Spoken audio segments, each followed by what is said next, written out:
Congressman Paul, there is no denying you have an enthusiastic base of support. We could hear them outside tonight. Yet there was that recent interview you were asked if, while campaigning, you envision yourself in the Oval Office, and you said, not really, but I think it's a possibility. So that begs the question about your path and when you will give an honest answer about perhaps your third-party plans going forward. Are you in this regardless of the outcome to your right here on this stage? Well, unlike others, maybe they sit around and daydream about being in the White House. I just don't sit around daydreaming about it. But I'm in a race. I'm in a good race. You talk about electability.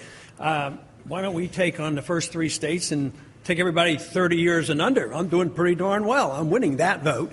But what about if you compare my name to Obama? I do quite well, if not better, than the rest. So to say that there has only been three races and talk about not being electable, I think is a bit of a stretch. Matter of fact, the delegates haven't even been appointed in Iowa yet. And quite frankly, we have a pretty good chance of getting a good sum of those because of the organization. We only had a straw vote. I mean, this argument on who won, it was a straw vote. I mean, the delegates is what counts. So, but I do want to address the earlier discussion that you had about 1997. I had been out of the Congress for 12 years, and I went back in 96 and arrived there in 97. It was chaotic, let me tell you. It was a mess, and it was a mess for 12 years. And Newt had a big job on his hand, but he really had to attack the conservatives, and he did it boldly. And quite frankly, I think the reason he didn't not run for speaker, 2 years later, he didn't have the votes. That was what the problem was. So this idea that he voluntarily reneged and he was going to punish himself because we didn't do well in the election, that's just not the way it was. Let me come at it this way. If Newt Gingrich emerges from the GOP primary process as the nominee of the party, do you go your own way? Well, I've done a lot of that in my lifetime. I should be more specific. Will you run as a third-party candidate? I have no plans to do that, no intention. And when I've been pressed on it, they ask me why, and I said I don't want to. But I haven't been an absolutist. When I left Congress, I didn't have many plans on going back, but I did after 12 years. I went back to medicine. So, no, I don't have any plans to do that, no. Would you support a Newt Gingrich as nominee of the GOP? Well, he keeps hinting about attacking the Fed, and he talks about gold. Now, if I could just change him on foreign policy, we might be able to talk business. Speaker Gingrich, you willing to adjust to pick up an endorsement from Texas? Well, I got one on Friday from Governor Perry, which I liked a lot as a starting point. So I like endorsements from Texas. Congressman Paul is right. There's an area, I think, what he has said about the Federal Reserve and what he has said about the importance of monetary policy, the proposal I've issued for a gold commission, which harkens back to something that he and Jesse Helms helped develop and which he served on in 1981, and the fact that we have people of the caliber of Lou Lehrman and Jim Grant who have agreed they would chair such a commission. I think there are areas we can work on. There are places we disagree very deeply. Iran is a good example. But there are places, you build a coalition by trying to find ways you can work together, and frankly, we could work together a lot more than either one of us could work with Barack Obama. Create an opportunity for folks who have houses to realize their losses and at least help them out. That's why I proposed in my tax plan. When I talk about 5 areas where I allowed deductions, well, one of them would be to be able to deduct losses from the sale of your home. Right now, you can't do that. You have to pay gains depending on the amount, but you can't deduct the losses. This is something I think is important temporarily to put in place to allow people the freedom to be able to go out and get out from underneath these houses that they're holding on to and at least get some relief from the federal government for doing so. Congressman Paul, should that be any role for the government? Are those folks owed anything for being under? Well, the government owes them a free market and a sound monetary system, but they didn't give it to them. They gave them a mess. They gave them a financial system that literally created this problem. And it was compounded. First, the line of credit to the Federal Reserve. It was excessive. Everybody now admits in Washington interest rates were kept too low too long. But not only that, in addition to that, it was an insult to injury because they kept interest rates especially low with Freddie Mac and Fannie Mae, and there was a line of credit there, and it was a guarantee. Matter of fact, I had introduced legislation 10 years before the bubble burst to eliminate that line of credit. But then the Community Reinvestment Act added more fuel to it, forcing banks to make loans that are risky loans. So the whole bubble was easily seen. The consequences were anticipated. It was all government manufactured. But the question is what do you do after you come upon a mess that the government and the politicians created? The best thing you can do is get out of the way, because you want the prices to come down so that people will start buying them again. But politicians can't allow that to happen. Our policies in Washington still has been to try to stimulate houses and keep prices up. But this whole thing about how we get involved in this low interest rate to stimulate the economy, almost everybody in Washington now, and almost all spectrums of the economic sphere, do not believe in wage and price controls, but they believe in controlling interest rates. That's one half of the whole economy, and here we have a bunch of guys getting in a room in secret, deciding what interest rates should be, and they create this mess. So yes, we need to get out of the way, but instead, the debt has to be liquidated. The mortgage derivatives was a monster. A lot of people made a lot of money on that, but guess what? Federal Reserve, to the tune of trillions and trillions of dollars, as well as TARP funds, were used to bail out the people that made all this money. Guess what happened to the bad debt that should have been wiped off the book? They should have gone bankrupt. It was dumped on the taxpayers. And the taxpayers still have it. And as long as you maintain that debt on the books, you're not going to have growth. This is why Japan hasn't recovered. We're in 4 years now, and it's going to continue until we understand who creates the business cycle, how it happens, and what you have to do to get out of it. I would suggest that the policy of the United States should be aggressively to overthrow the regime and to do everything we can to support those Cubans who want freedom. Obama is very infatuated with an Arab Spring. He doesn't seem to be able to look 90 miles south of the United States to have a Cuban Spring. So I would try to put in place a very aggressive policy of reaching out to every single Cuban who would like to be free, helping network them together, reaching out to the younger generation inside the dictatorship and indicating they don't have a future as a dictatorship because the Gingrich presidency will not tolerate 4 more years of this dictatorship. Oh, Congressman? I have a little bit of work to do yet on him on foreign policy. Now, I would do pretty much the opposite. I don't like the isolationism of not talking to people. I was drafted in 1962 at the height of the Cold War when the missiles were in Cuba. And the Cold War is over.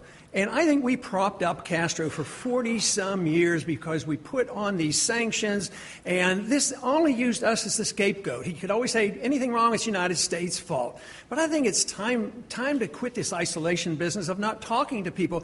We talked to the Soviets, we talked to the Chinese, and we opened up trade. And we're not killing each other now. We fought with the Vietnamese for a long time. We finally gave up, started talking to them. Now we trade with them. I don't know why the Cuban people should be so intimidated.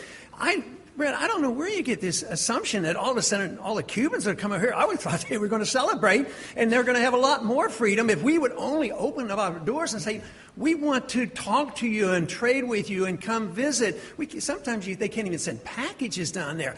I think we're living in the dark ages when we can't even talk to the Cuban people. I think it's not 1962 anymore, and we don't have to use force and intimidation and overthrow in governments. I just don't think that's going to work. Senator Santorum, an admittedly cynical question.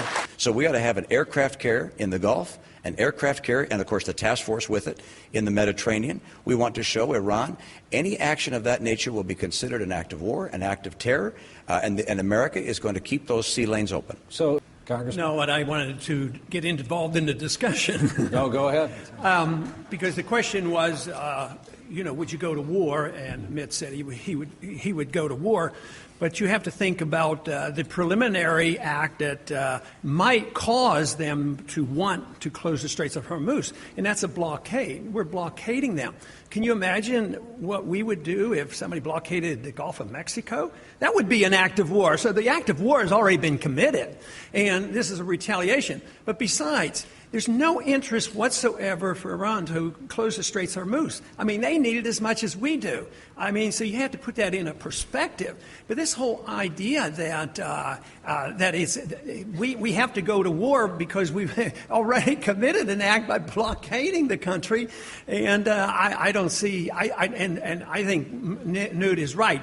I think he's wrong about World War II. I think the people were ready because we did it properly and we declared it and we won it quickly. But no, the people are not ready. We don't have any money. We have too many wars. The people want to come home, and they certainly don't want a hot war in Iran right now. And I think that would be the most foolish thing in the world to do right now is take on Iran. All of you favor making English the official language of the United States, which could mean that ballots and other government documents would not be available in Spanish. But Speaker Gingrich, you're sending out press releases in Spanish. Governor Romney, you're advertising in Spanish. Why is it okay for you to court voters in Spanish, but not okay for the government to serve them in Spanish? Congressman Paul? Yeah, my answer is similar, but a little bit different, because at the national level, obviously, we have to have one language. I mean, we can't have multiple languages, so for legal reasons, we would have one language. But our system really gives us a way to be more generous, because if Florida wanted to have some ballots in Spanish, I certainly wouldn't support a federal law that would prohibit Florida from accommodating, a city election or a local election or a state election. I think that's the magnificence of our system, where you can solve some of these problems without dictating one answer for all states. But nationally, we should have one language. Florida's Everglades provide 1 in 3 Floridians with their drinking water. It affects thousands of jobs. Right now, there's a joint federal-state program to save what's left of the Everglades.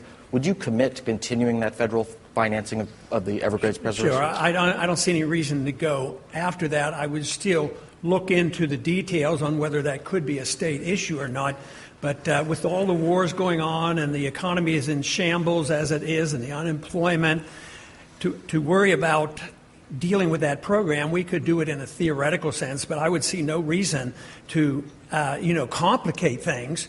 But I wouldn't have any desire to interfere with that. At this point, we'll take another break. We'll return from Tampa with this line of questioning right after this. Congressman Paul, you're a doctor. What was your view of the Terri Schiavo case?